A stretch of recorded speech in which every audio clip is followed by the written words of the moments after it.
Hello and welcome to Diabetes Connections in the News. I'm Stacey Sims, and these are the top diabetes stories and headlines of the past 7 days. As always, I'm going to link up my sources in the Facebook comments where we are live and new this week, live on YouTube. It'll also be in the show notes at diabetes-connections.com when this airs as a podcast, so you can read more if you want on your own schedule. In the News is brought to you by Real Good Foods. Find their breakfast line and all their great products in your local grocery store, Target, or Costco. Earlier today, Dexcom released some new features for its Follow app. It now includes a home screen widget to an Apple device, a quick glance for Android users. You can submit a technical support request or request a callback via Follow's contact menu. I assume that means you can request replacement sampler I assume that means you can request replacement sensors from within the app, and you can access the status page via Follow's help menu to check the status of any of the Dexcom systems. Now, this is version 4.4 of Dexcom Follow and applies only to US users. Some news in the stem cell race. A few companies now looking at this as a practical cure for type 1. Vertex announced that the first patient in its islet cell replacement therapy is doing well with a lower A1C and less insulin needs.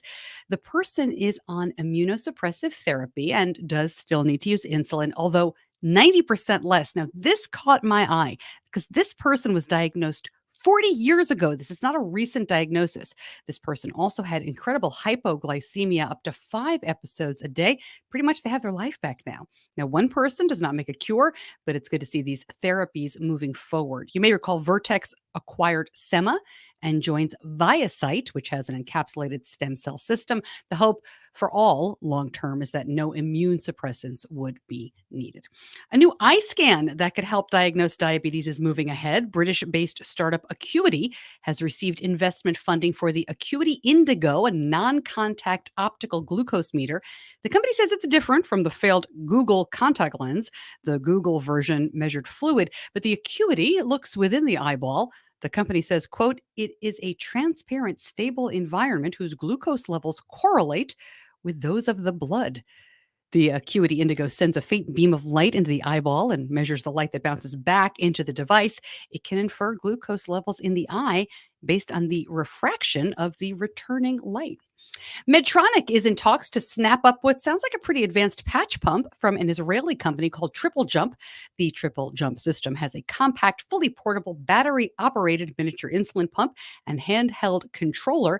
The release put out here says it will be included in a future artificial pancreas system and that Medtronic plans to integrate Triple Jump's device to improve its pumping capabilities. No surprise, but important info here. Using a flash glucose monitor can improve A1Cs and reduce DKA cases. Big study in Scotland using the Libre, called a flash monitor, because this version isn't continuous. You have to swipe to see your glucose.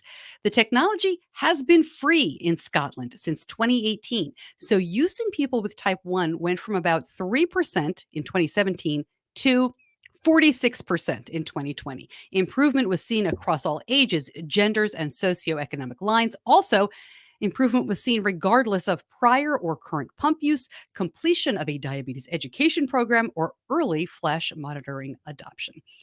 It's controversial, but more research into preventing type 1, new studies showing that longer breastfeeding and later introduction to gluten may reduce the risk. This was a look at aggregate studies in Sweden, which has the second highest incidence of type 1 in the world. Number one is Finland. I knew you were going to ask. For babies nursed for at least 6 to 12 months, the risk of developing type 1 went down 61%. Gluten at 3 to 6 months of age lowered the risk, no gluten, until 3 to 6 months of age, lowered the risk 64%.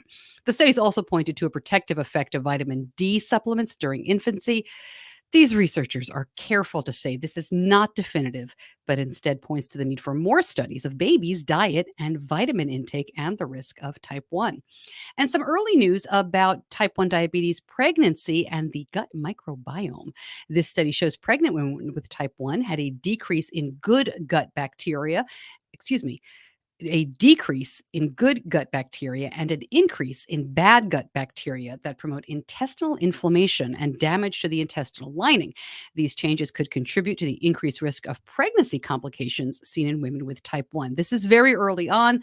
The next stage of the project was to identify markers that would determine which women with type 1 diabetes might benefit from safe interventions during pregnancy, including dietary changes. More to come, including mental health help and a bit of a correction on my part. But first, I want to tell you about one of our great sponsors who helps make Diabetes Connections possible. It's Real Good Foods, where the mission is be real good. They make nutritious foods, grain free, high in protein, never added sugar, and from real ingredients. We really like their breakfast line. Although Benny rarely eats the waffles or breakfast sandwiches for breakfast, it's usually, after school or late at night. He ate like 4 waffles at 10 o'clock at night the other day. You can buy Real Good Foods online or find a store near you with their locator right on the website. I will put a link in the Facebook comments and at always at diabetes-connections.com. Back to the news now. And, we talk a lot about mental health and diabetes and how there just aren't enough resources to help. I want to call your attention to a free virtual workshop by the Center for Diabetes and Mental Health. This is tomorrow if you're watching this live. And if you are listening or watching after, I would still urge you to check out the resources.